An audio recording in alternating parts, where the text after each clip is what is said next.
सगळ्यात मोठी शिंदे गटातर्फे अडचण होणार आहे सुप्रीम कोर्टात ती म्हणजे त्यांना वेळ फार कमी पडणार.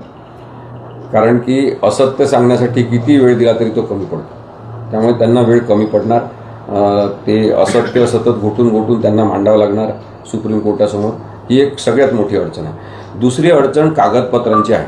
जसं मी हे सातत्याने सांगतोय की जेव्हा हे पळून गेले होते सगळे काही आमदार, तर जे पळून गेले नव्हते त्याच्यामध्ये उदय सामंत, त्यानंतर संजय राठोड, त्यानंतर दादा भुसे यांच्या सहीनी असलेल्या ठरावावर एकनाथ शिंदेंना पक्षातून निलंबित केलेलं आहे.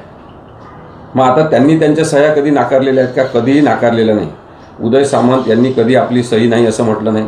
संजय राठोड यांनी कधी सही म्हटलं नाही आपली नाही. दादा भुसेंनी म्हटलेलं नाही.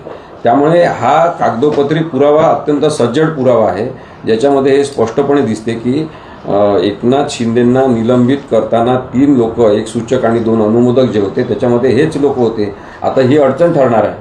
नंतर मी आता तुम्हाला जे डॉक्युमेंट सांगितलं की ज्याच्यामध्ये स्वतः एकनाथ शिंदे होते त्या कार्यकारिणी मीटिंगमध्ये आणि त्यांनी पक्ष घटनेमध्ये विस्तार केलेला आहे, तेव्हा त्याच्यावर सही केलेली आहे. त्यांनी त्या कार्यकारिणीमध्ये ते नेते म्हणून उपस्थित होते, त्यांची सही आहे.